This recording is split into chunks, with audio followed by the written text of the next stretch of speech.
Romo, kula ingin sowan Romo, ampun ngantos kaget, Romo.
Langening kalangyuan aglar pandamoncar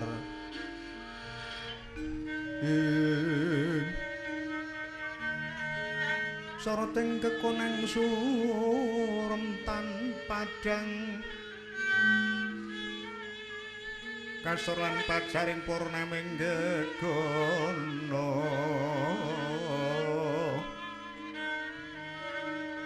reksa kang tinuno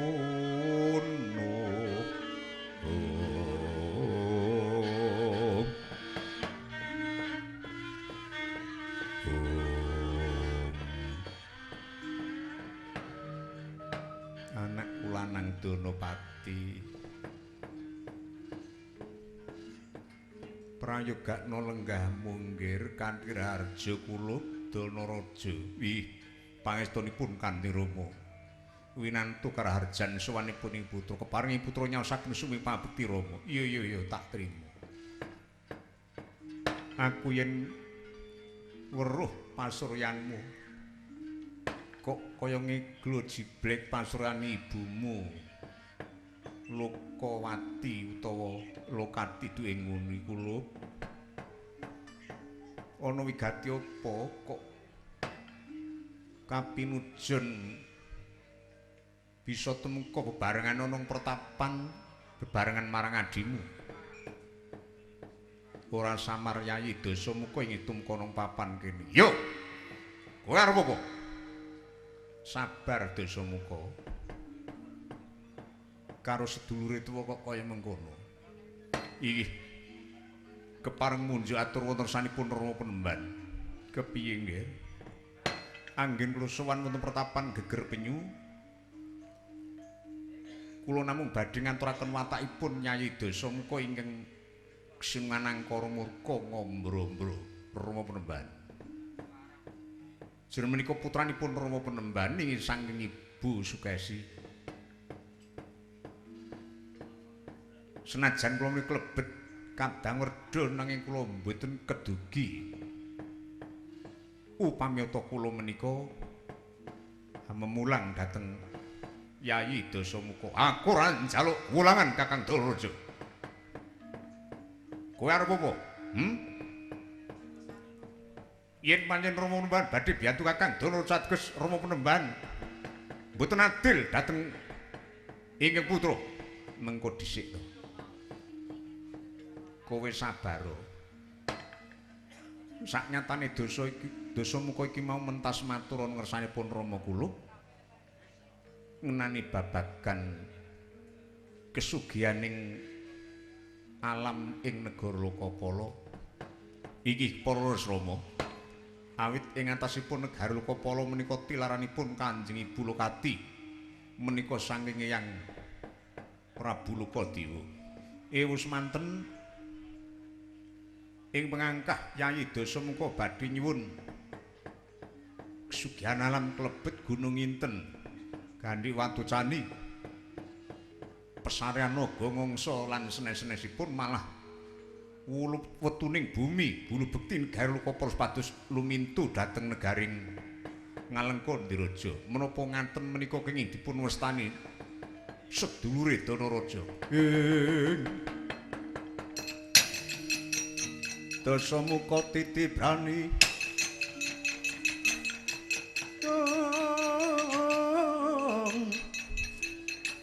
Titibrani mangana anung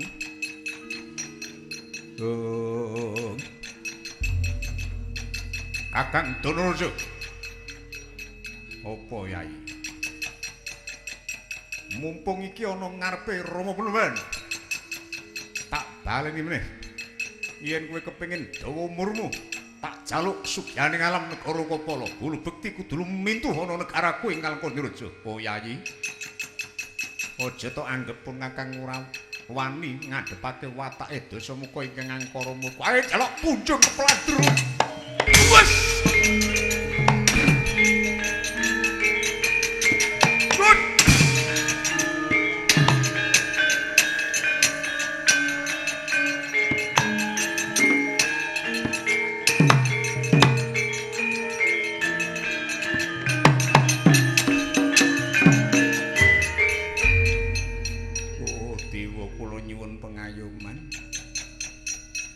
Gawan Wisrawa urip saya tuwa malah saya ngrekoso. Dosaku apa marang Kang Murba dumadi? Kok dadi duwe anak lanang loro. Wae kok ora bisa rukun, Nger. Kowe padha sing rukun karo sedulur Dalerena, Danaraja, Dasamuka.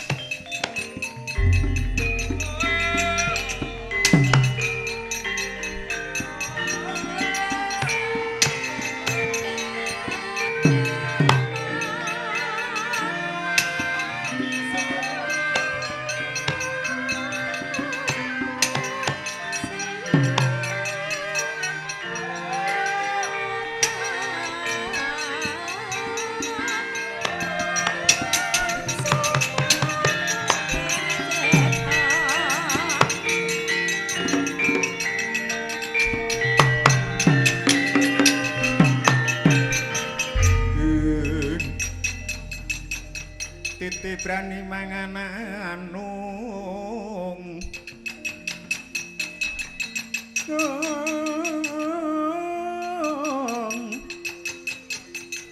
Kang Karengga aji panca sunya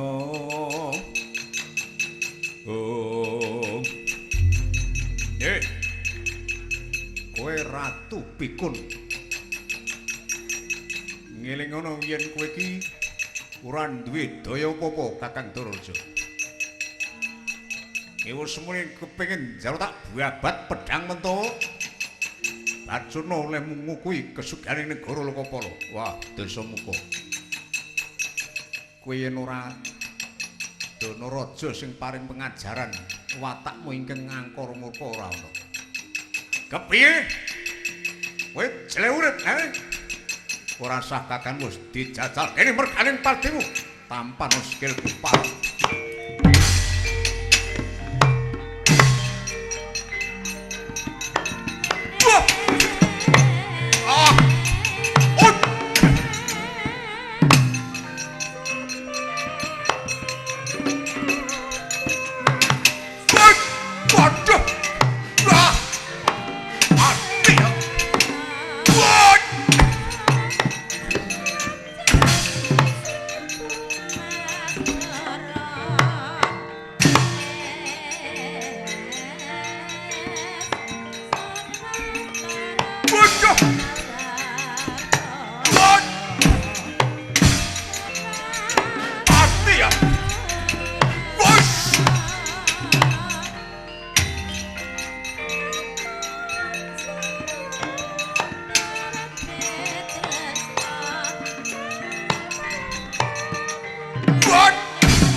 Wah!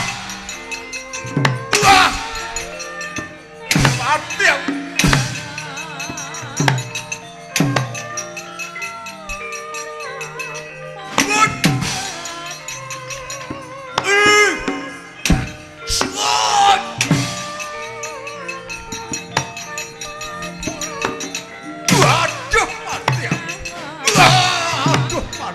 Aduh. Wah!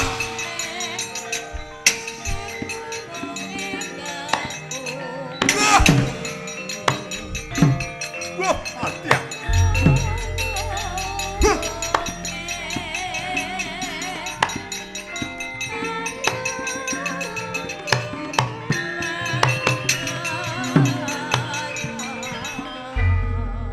Kakang Dorojo. Apa Yayi Dasamuka? Kowe molo aku sak gelemmu dhewe. Ayo. Apa tok anggap aku ora tegel? Jalaran Yayi Dasamuka ingkang kesenengan watak angkara murka. Kowe kuwi sing srai. Kowe menungso sarak Droni. Dasamuka wong apik. Anggep ngopo? Wong demenake malah dipara tangan sak geleme dhewe. Ayo, entekno dayamu. Tak kembari Dasamuka. Gapo? Parah. Kok rasa temen to kowe iki? Menjalu tak babat pedang tugel kulumu. Bongkon gamanmu Dasamuka.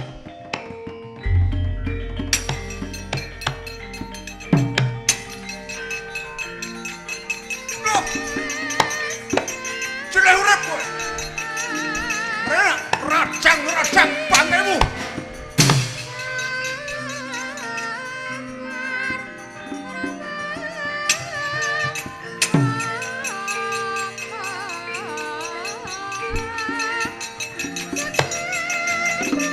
Ojo tak endani. Rajang bantemu parot.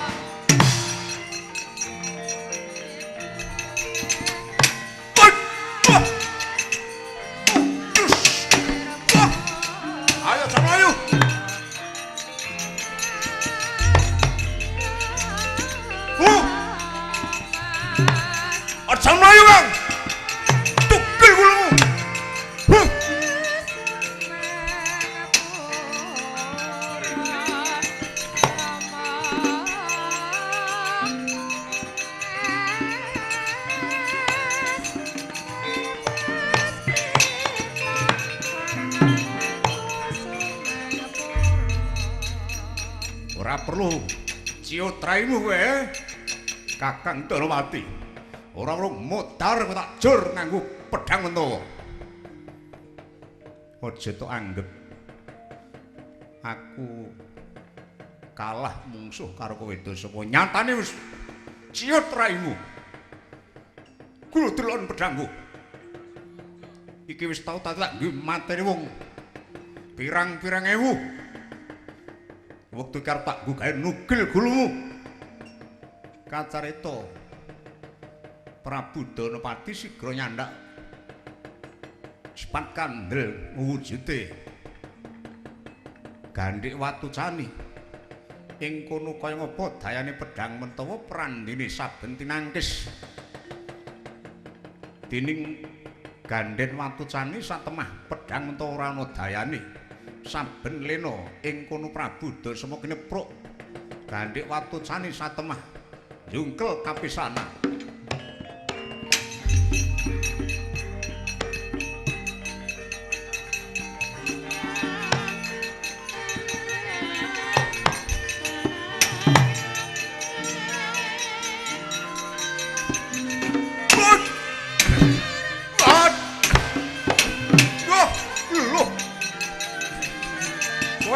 Sapa poe ruhun api.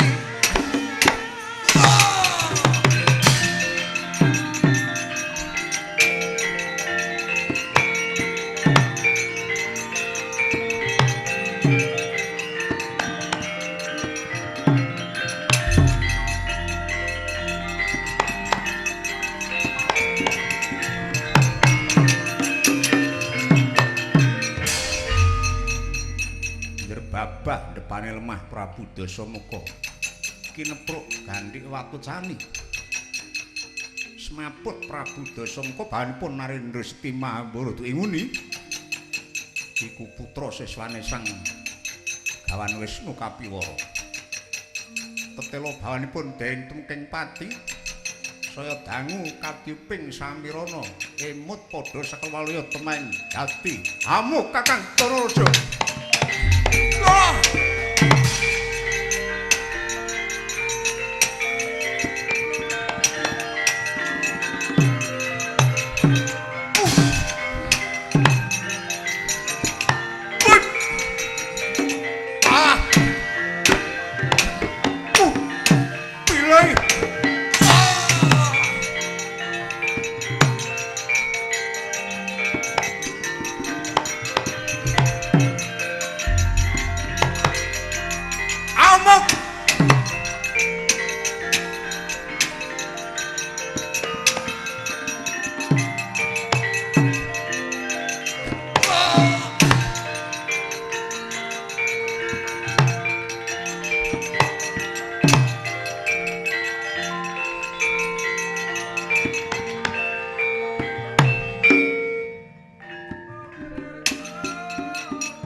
Ya parat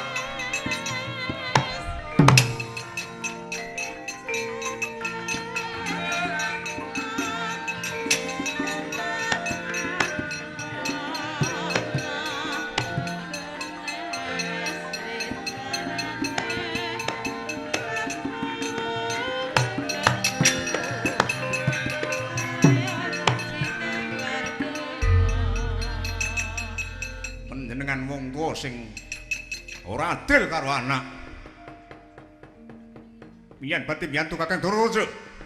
Mengko dhisik nggir. Leremna kanepsonmu Dasamuka. Ora iso watake dhewe-dhewe kok. Kan nglurungke pripun? Danapati kula Rama. Kowe aja tegel karo adimu ya nggir. Estanipun menawi kalyan Nyidaya Dasamuka raosing manah kula mboten badhe mentala namung kemawon karana pakartinipun Dasamuka ing murang tunggal. Setan wis mengko dhisik saiki ngono ya nggir yen tak rasake jeneng Sira Seklara niku pancen padha dene Sekti Mahabharata. Danaraja ya kadigdayane linuwih anak kula nang Dasamuka ya digdaya. Lah iya yo. Iya. Saiki ngono. Kanggo gawe analiti mengko endi sing luwih ampuh boto. Mengko sawise jeneng Sira Sekloron mengko padha beguru karo suwijining guru utawa golek botoh dewi-dewi. Banjur jeneng Sira Sekloron padha tanding tiasa meneh. Sapa sing menang ya kuwi wong sing bener tumindahe. Mundur saking ayuda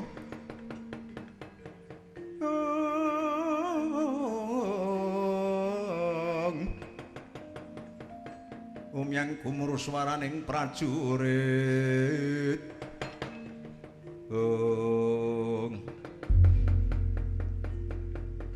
Leres ngendikanipun Rama Wisra.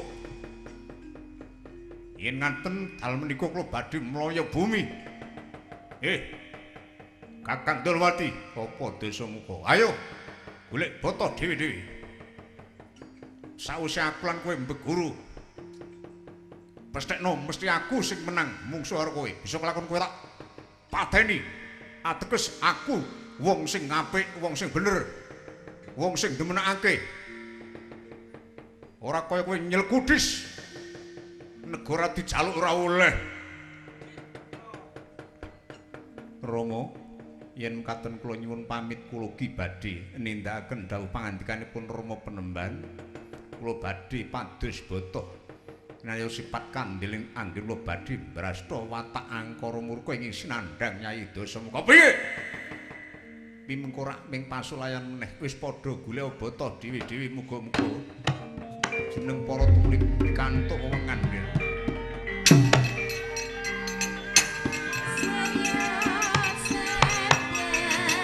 Ini kan kapan anggap musuhku? Duh! Nyemono! Yo, hati-hati Dasamuka.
Saya dalu araras abyor soroting lintang kumadhap titi sonya madya ratri lumrang gandaning puspita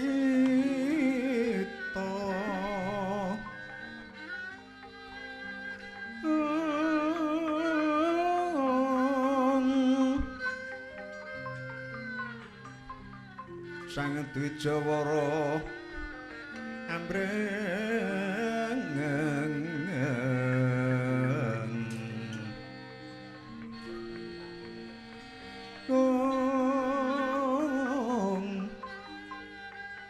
lir swaraning madu bronto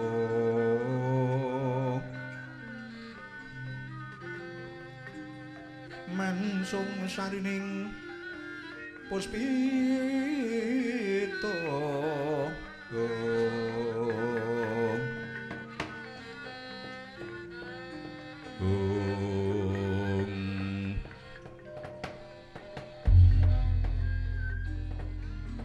bocah bajang Anakmu banyu segara nanging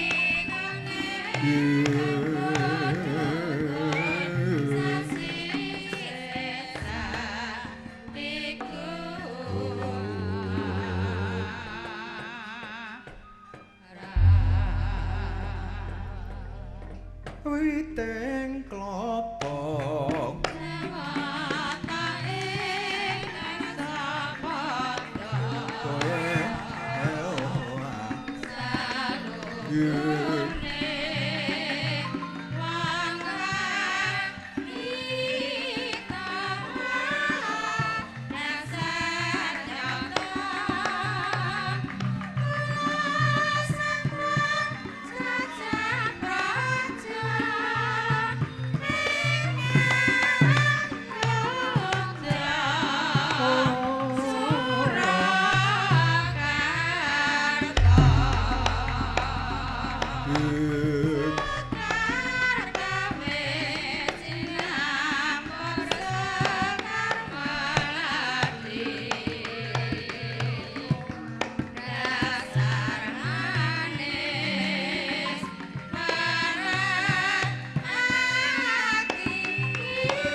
kayon katiuping angin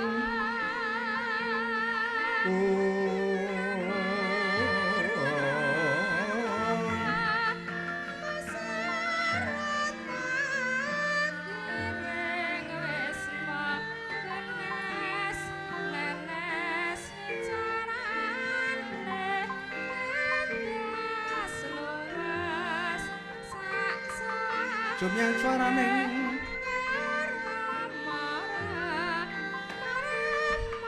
karenyan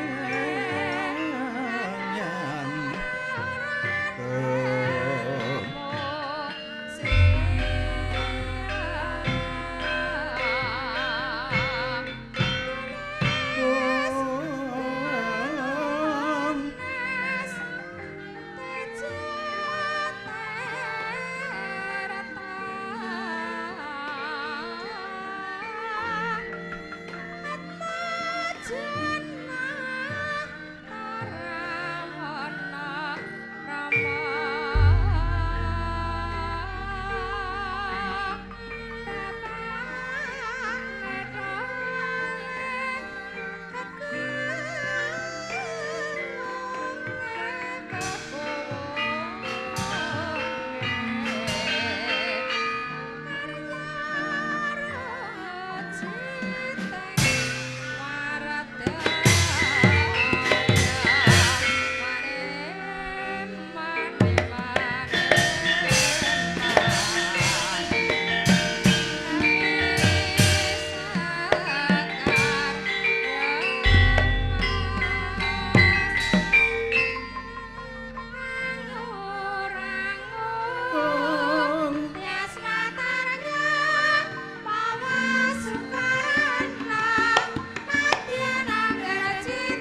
rene ruh.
Dhewe pirang-pirang sasi ana tengah alas wewengkon pertapan Sunya Pringga. Heeh. Pirang-pirang sasi aku ya ora kepayon. Oh lah iya.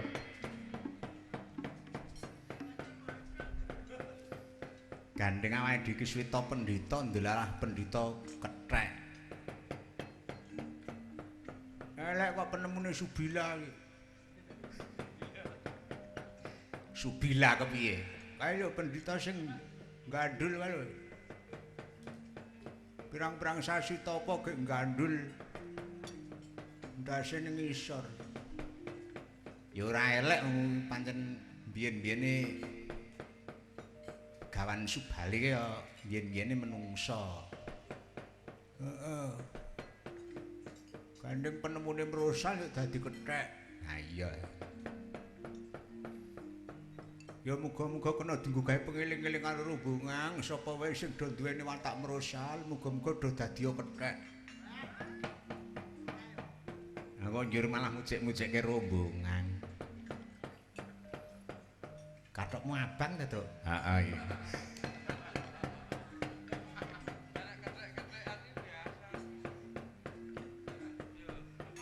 Bagong weruh le guyu nganti kemeklen. Kathoke Kang Petruk ana tulisane Puma. Ah iya, wah demeler. Oh kathokmu ya abang. Tekku tah kuning. Ane tekku ki nek dienggo kepenek iki. Empuk. Wah. Kathok empuk. Regane pira, Gong? Regane pira? 22. Kathok 22. Gandeng awake dhewe kuwi sowan nang Pedukuhan Sengirang kene wis bola-bali. Iya. Nanging manut karo ombak umbling jaman gandeng nek jaman saiki nek wong wayangan ki mligi ora ana hiburan liyane iki kaya kurang mleng. Ngono ya dicampur karo tontonan liyane didadekke siji. Ha iya. Pancen dasare rombongan awake dhewe iki dalange ya pirang-pirang. Malah sing ngendang ku ya wis latihan dalang. Ha iya. Aku nunggone lemayang adikku Ipung ning Gelung jaman pentas ning ngene Potro. Kono bukaan.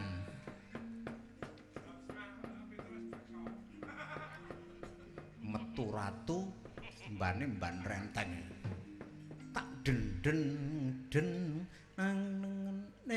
nangening lek kombange.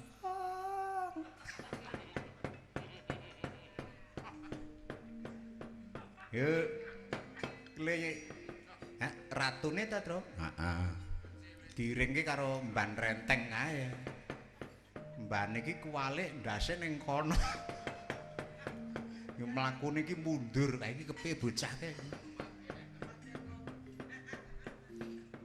Barang wong dalang tinggal namatke sego lah ya.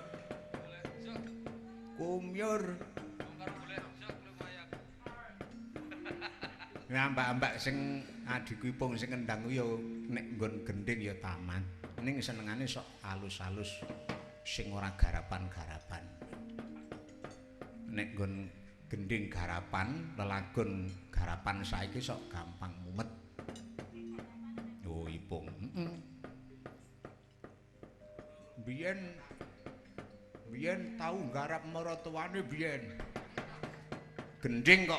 Nah.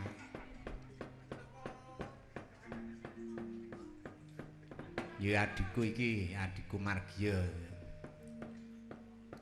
Iki corekane ya pirang-pirang. Juni ya ana. Ya Juli akhir bar lebaran ya sono. Mas Margia. Iya muga-muga adik-adikku do laris. Ning nek sesuk nek do laris ya kudu do eling karo sedulur tuwa, eling karo aku. Wong nek aku gareng ya nyambut gawe. Mbuh nyambut gawe ora ngger melu aku ya tak sangoni sesuk nek aku teko ya kudu do kelingan. Dadi aja nek ana wong tuwa teko ngono kuwi ya sing gemapyuk ae ketok le lahir batin nek pamane le ndalangku man sak yuta pamane aku enek ana 400 kuwi ketok le lahir batin. Kok nyemeng kono kok mergo le lahir batin. Meneh batine ra memangan. Wong kowe iki ya sing tak milik ki ya aku dhek ya gumun karo kowe iki kae. Kowe iki yo sing tok dol ki yo apamus. Gending yo ora pono yo ming apalan. Yo nek didelok kulitmu yo ora patek apik.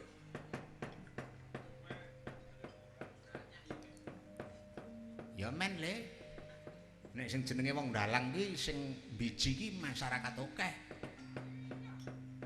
Ora mergo kulite kuning karo ireng.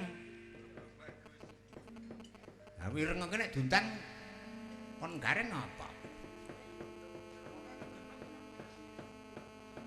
Iki mung mergo kulit dipaido ra. Nek dadi dalang ning sor panggung kuwi sing apik ki ya sing wangun kae. Semanggem tajem, dadi tanjeke iki apik. Ngono kuwi men ketok wangun ning isor blencong.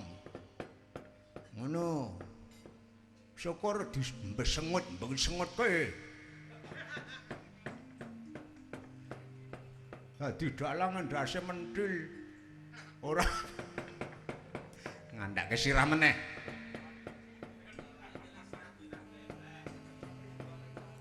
Ayo gendingan dolanan sing apik. Manut.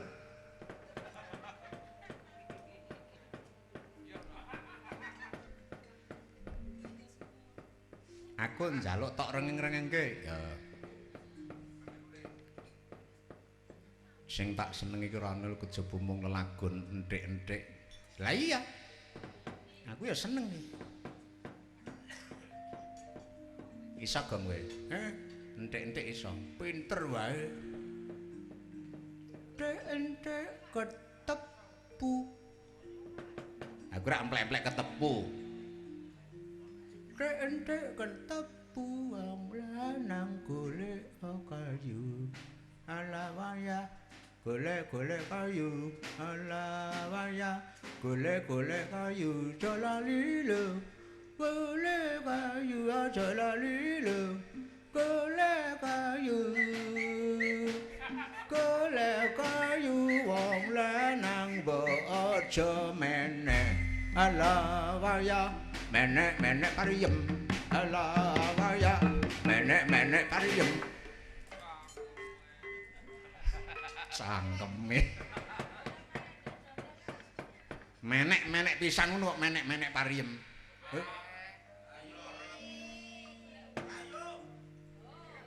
Oh iya ya. Menek-menek pisan. Nadyan menek wong lanang mbok aja niba ora kok menek pariem. Nek anu nek pariem ki udu wit. Ha udu. Kene kaya wit. Kene kaya wit kepiye. Wondok Nora, wong entik-entik kok pada kemplek-emplek ketepu. Lungeng gadung wong rumambet wit. Meneng wae. Marai kumyur ora. Mintos raya ben dibawani Mas Panut. Dadi men ana rasa tanggung jawabe ora ming gampang-gampang tok. Ya gampang ya bawa ya girong ya. Nek seneng ya ming dikul gampang ya meneng wae. Aku no sing ora trima. 70 jare.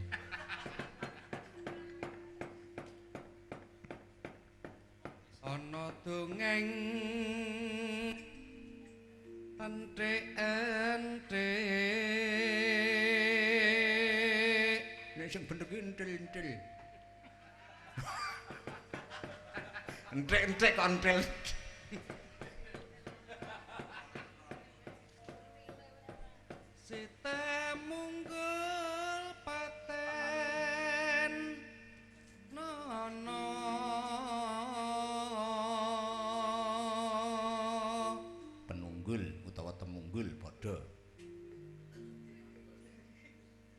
Temunggul apa dosane? Nek sing jenenge temunggul kuwi mesti dosa. Awit kuwi iki driji sing ora gelem leren.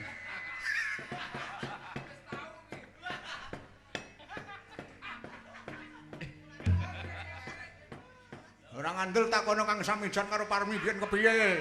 Ora tenang. Kok ngono kok dadak ditakoke dosane wong genah anggaranmu ngene iki.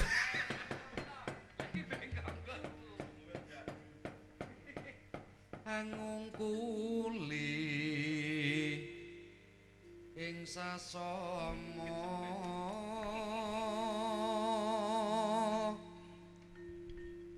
aja dak kualat.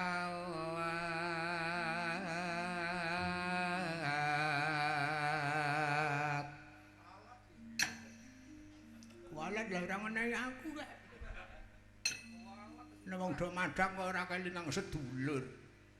Kualat iki.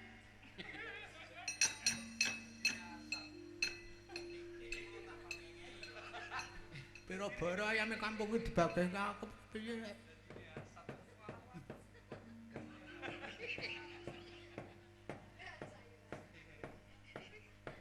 Lah iya bener kandamu.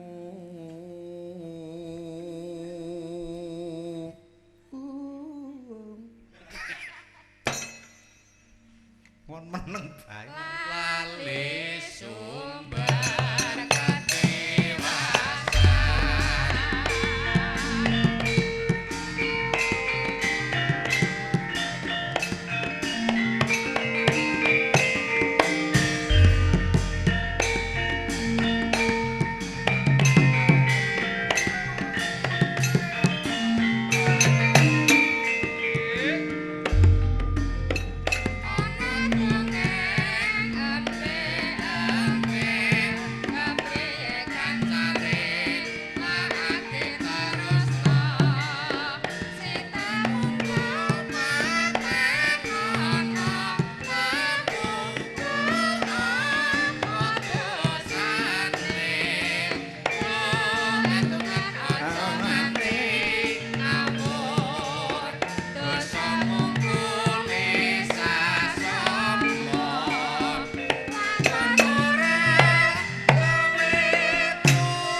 Wah, jan regeng iki. Rame kaya PKK Planjan.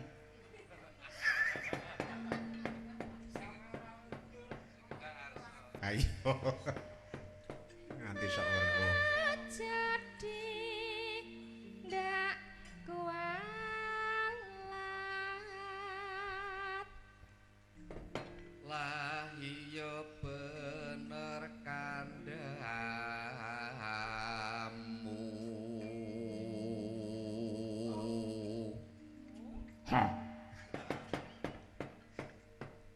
lali sumber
Mulane nek kempul kuwi dinomeri to.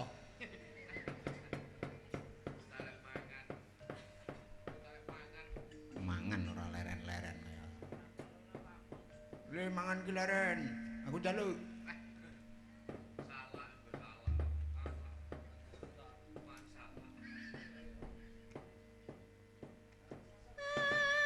jadi ndak kuat Luwes. Ndak kuat. Karo jengit. Ngono terus tut. Ya ora. lah iya Ora ngono bener kuwi. kandhamu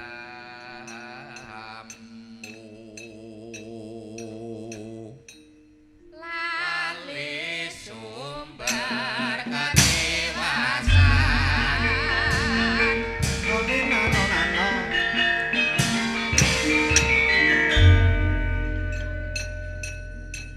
Kompak to, Gong. Kompak bareng bar madang. Aku kaya mbok nek omong ki mbok sing apik. Ki mau entek-entek, Gong. Heeh. Seneng tenan aku. Sing tak seneng iki sing suwuk grupak kok mburi.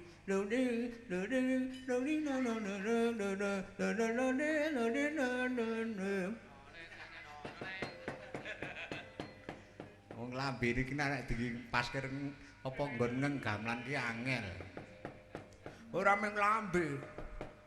Tanganku barang tak nginceng pencu kempul kangane ra jamak-jamake. Karo mangsaku telu wis gung ngono wis ber iki yo gung. Pancen kowe iki antarane pikiranmu ki karo fisikmu ki ngadeg. Angel ya.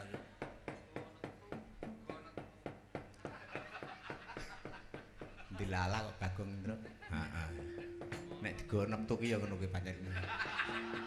Mau bengi ki lek nggawa oleh-oleh ku biru. Karang tak nggih mlik-mlik nang dalan men aja ngantuk senengane. Mengono wong nggo panganan diruru ora. Kene nyilih pengilane tak gene ngilo kris. Alpa ngilo ki ya pancen mripatmu ki elek. Slendro patete songo. Coba saiki kowe. Aku tak njaluk isih ning slendro jineman klambi lurik.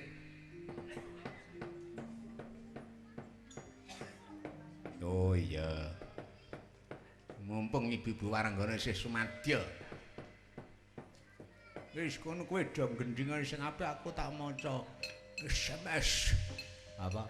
SMS. Apa? Aku maca SMS. SMS. Aku maca SMS. Ki Mas Lindjo Aji ngersake sarung jagung Mas Bagong tak rem-remi ben dinggo gawe men gek ndang wawuh. Wah.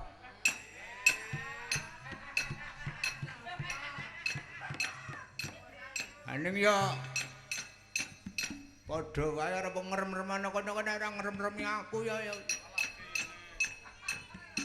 Lah kudune kanggo srana dalane ben wong ngono kuwi rem-reme nganggo ora ketang sakit kudu kanggo. Wah padha. Padha elemu arep beling ngemis ora. Jineman kelam lurik. Monggo pun selirane panjenenganipun Nyai Rara Kidul. Ibu Pariem. Nyai Rara Pariem. Ayo gedha wawuh ayo. Kem. Kem sapa?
Wih, nek kaya ngono kuwi nek ora wawuh ya kebangetan.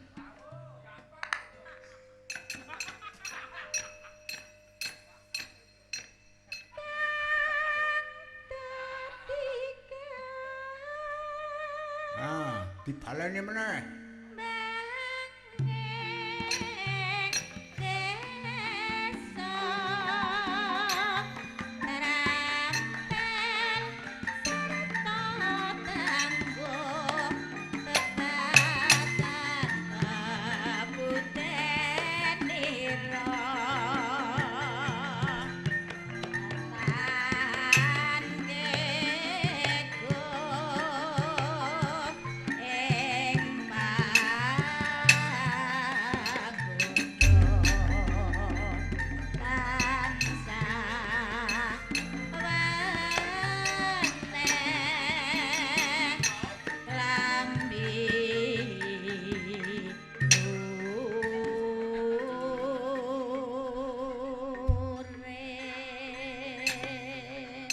Kethuk kerep.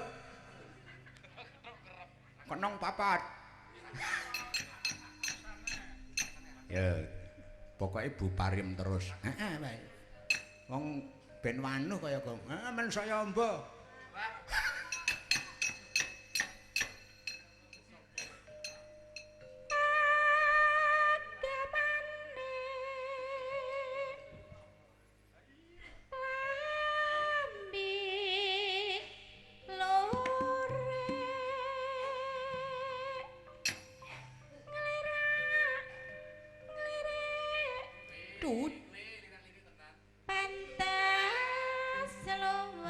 Timbang kowe mandeng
pilih gong kapan? Ya mengko.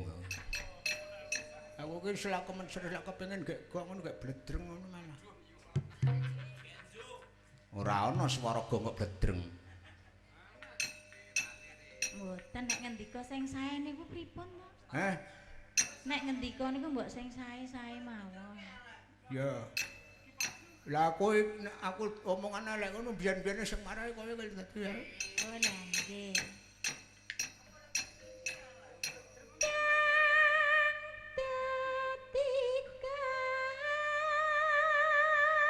Wangsulan.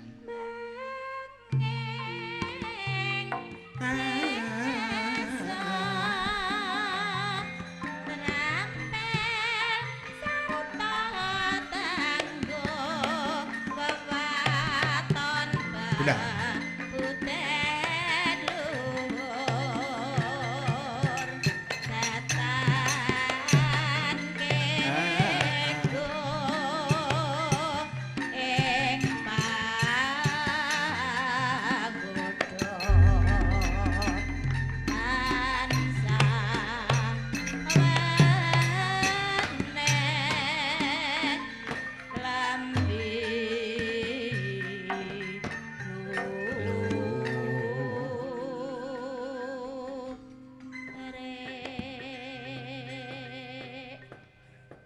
Kok ya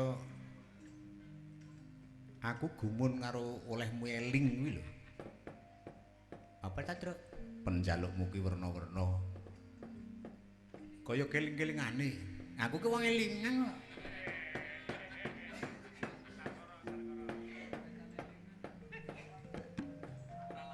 Aja umuk dumeh kowe wong elingan, Kang. Arep aku ku ya wong elingan. Aku yang njaluk lelagon.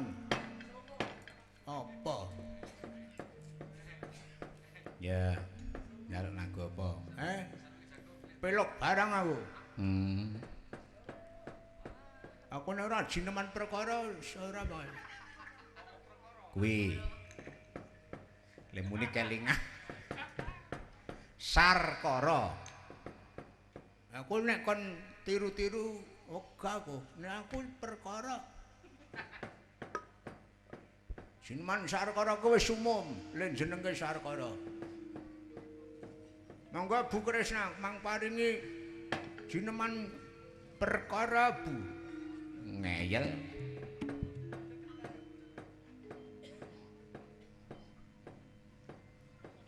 Goleki bukune.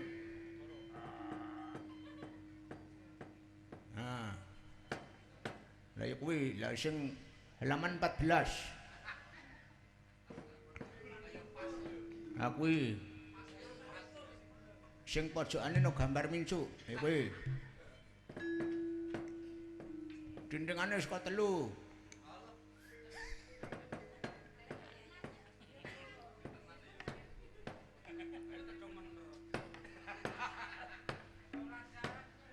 Waduh. Bu Kresna. Lendange kaya pakan wedhus.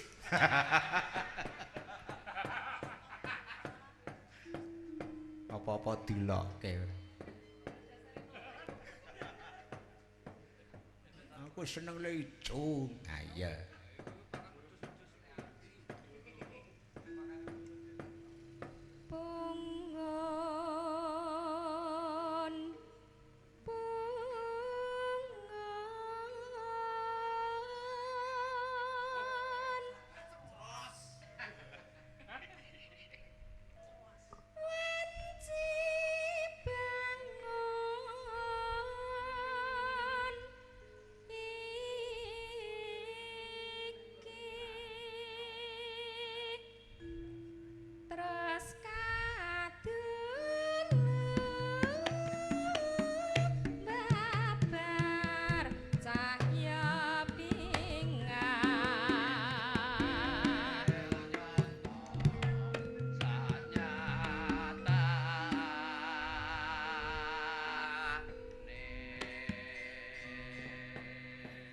Ngandel ora apik. Sore-sore. Sanyata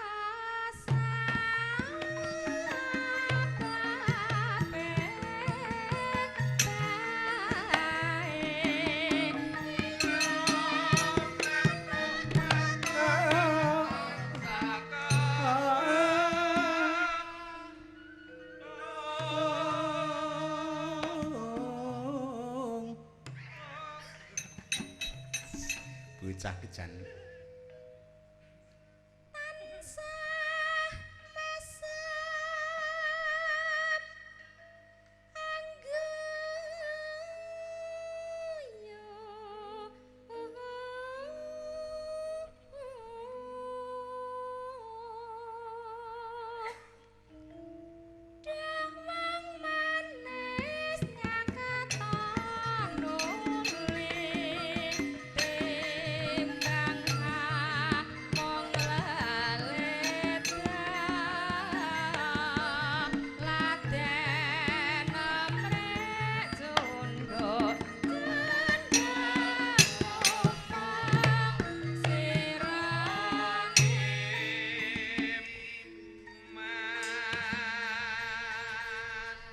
Sapa sing untune Mas?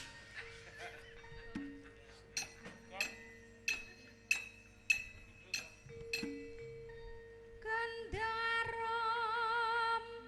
cepakamal ya sayakti ingkang karya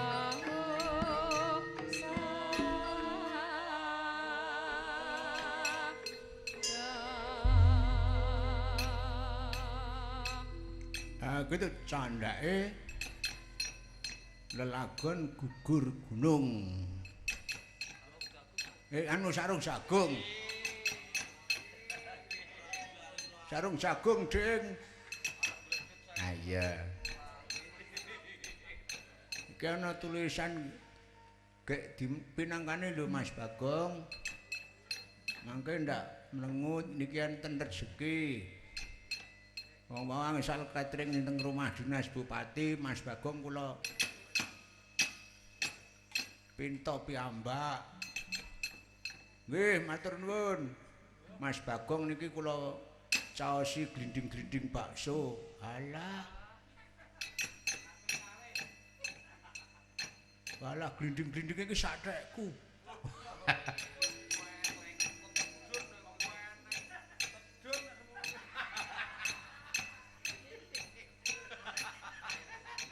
Ngono kok sathekku le muni. Yo. Langsung.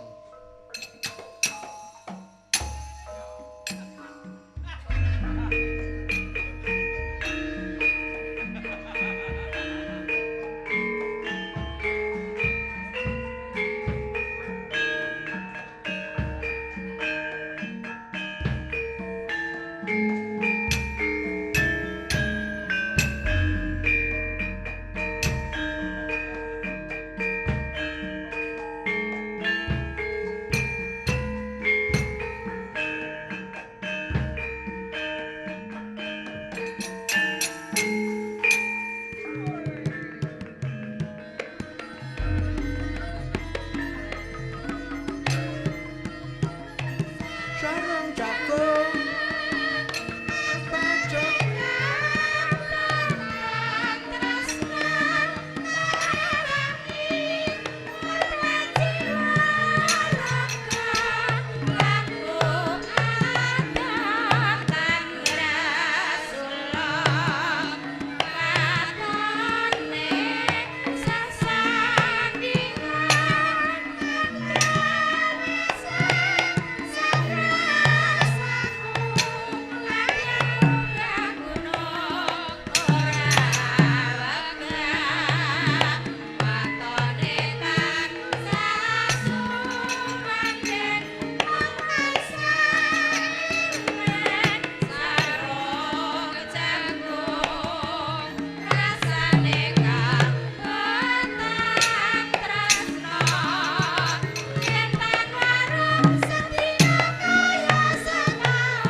rebutan bakso. Sarung jagung. Heeh. Ngirimi Kang Mas Lindu Aji Jolo Sengara. Lindu Aji Jolo Sengara kepiye? Wah. Jan seneng aku anggur gumiak ngene iki. Mengimane sedhela meneh ge poso. Sesuk nek poso yo awake dhewe mung teng plompong ae. Ha iya. Ning olehku nyambut gawe saurunge poso kowe wis tak simpen kok, Kang. Iki saurunge poso ki mbok genep nek ora 8 sangang nggon ki ya mbok menawa nek mung 18. 18.000 ku ya oleh. Iso tak nggo royal. Ana poso-poso kok mah royal. Wah. Truk. Awake diprang-prang sasi ana pertapan Sonya Pringga. Aku gumun karo Begawan Subali. Kok ya betah-betahe topo gandul mongko kek sirahe ning isor. Ini kena diarani topo ngalung. Milih arep jugar esuk kapan? Ayo, Mbok.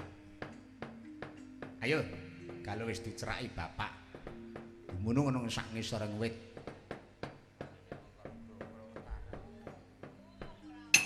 Matur nuwun.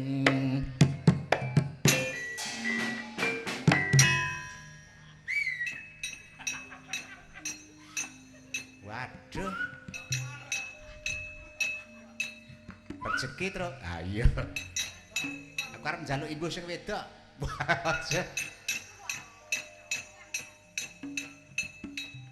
Iki mesti sing ngendange ilang ilang. Rengeng-rengeng. Heeh. Bukane dong dong dong dong dong dong dong tak kedung ngedang tak kedung tak kedung. Ngono. Lah kuwi gending apa? Mbuh lali aku. Ngenguwung.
bermaroreh manguswa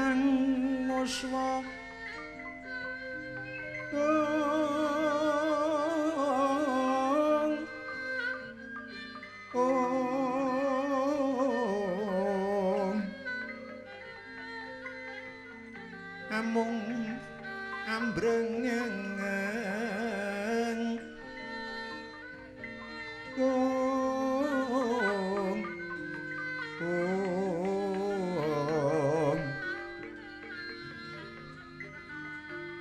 kadi karuraning kaswase aning marga aning marga amalatku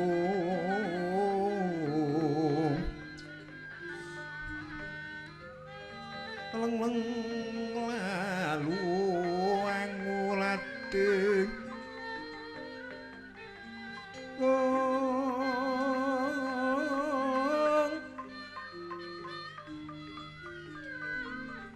gumyus amara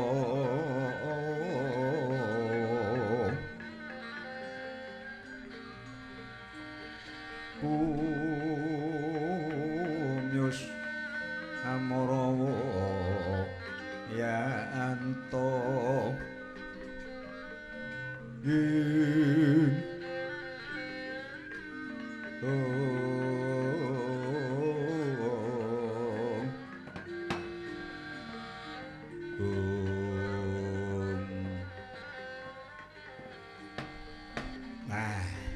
bergegek-gugek sadulita mel-mel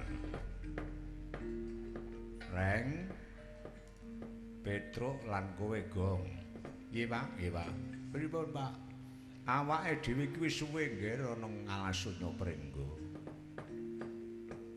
ngetutke Subali Tapa Tapa gandul ora medun-medun kuwi sing diarani Tapa Ngalung nggih Pak nek oleh ngendikan ya sesrawungan ning kok ya iso-isane nglakoni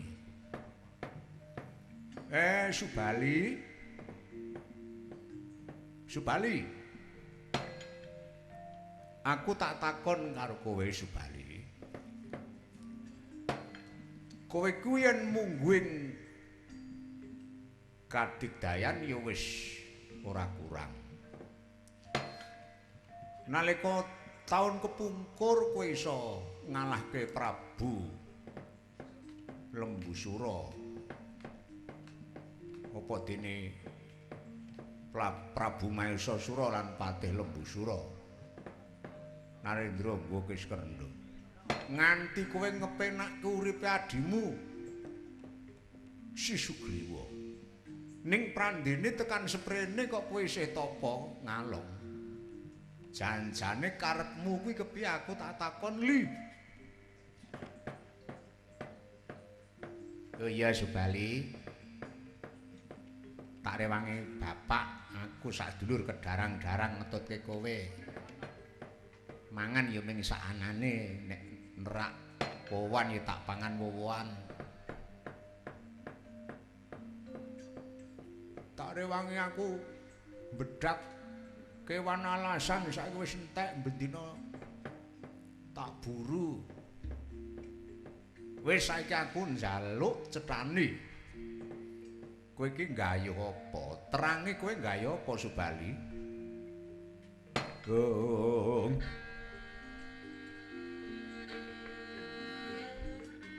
Marika den prayitna semurire eko balik teteyani gandayani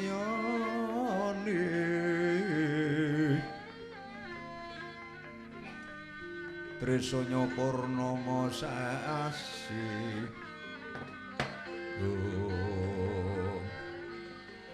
Ki Lurah Semar waleh-waleh menapa Ki Lurah estunipun anggen kula nenekung wonten pertapan Sonya Pringga mriki ing pisan kula namung nuwun dhateng Jawata mugi-mugi anggen kula wujud pragusa ngaten menika tumlipun paring ana pangapunten kula saged wangsul dados menungsa limrah. Ya wis manten upami kula menika mboten saged pulih dados menungsa lumrah. Kula sampun klenggana, sampun kula trimah pancen kedah mekaten lampan kula ingkang kula sandhang. Ngono kuwi. Inggih, ingkang kaping kalih. Senajan rikala semanten kula klampah dipun paringi triman widodari Bathari Tara Kasih nanging kula ngrumaosi bilih kula wujud Pragusa adi kula inggih Pragusa panuwun kula wonten rasanipun murba dumadi mugi-mugi adi kula Sugriwa ingin sampun jumeneng nata wonten Dwarataya wonten ing kraton Gwakis Krendra menika sageta anggenipun mengku garwa Dewi Utara menika sageta gemati tresna dhateng pun Utara Kasih. Dene ingkang kaping 3 kula gadah pengangkah mugi-mugi kalpatan kula dhateng murba dumati sageta pinanengan pangapura. Ing benjang kula saged sowan ngayunan saged nampi papan ingkang prayogi. Wah, lagi niki apik sing dadi penuwunmu. Li. Nggih. Mbak ya Subali ngono ora Li. Saka karepku kene nek do nyambut gawe iki sing do semanggem sing do tanggung jawab ngono lho. Nek nguyuh ki gentenan. Wah. Nek nguyuh gentenan kepiye? Kula malah nyuwun pangapunten dhateng yanipun Ki Lurah Semar, tuwin Ki Lurah Nalagareng, Ki Lurah Petruk, tuwin Ki Lurah Bagong. Dene kula tansah ndamel repot panjenengan sedaya. Enggak apa-apa.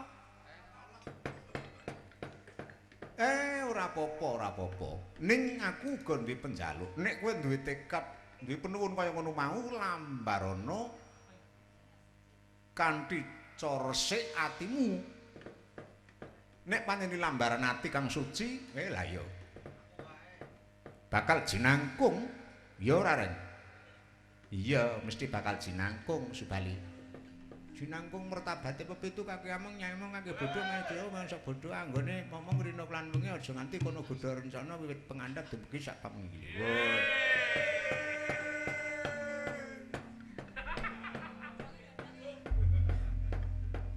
Awong kowe iki ya aneh kok Gong wong agi didongani kok wis dipangan. Ya lho. Lumraming jiko lemper kaya ora. Kula suwun kanthi sanget Ki Lurah ambiyantu dhateng panuwun kula kula badhe amurwani ngenaken cipta malih. Oh iya, tak rewang-rewangi.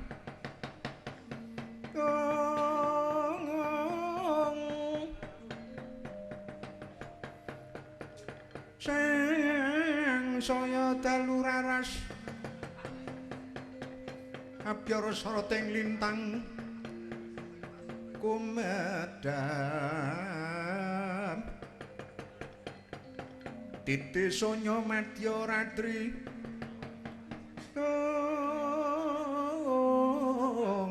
lumrang gandaning puspita sang Wijawara mrengeng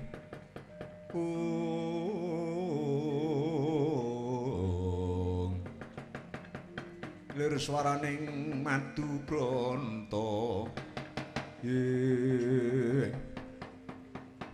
kacarita Begawan Subali nggenya tapa ngalong wenten sak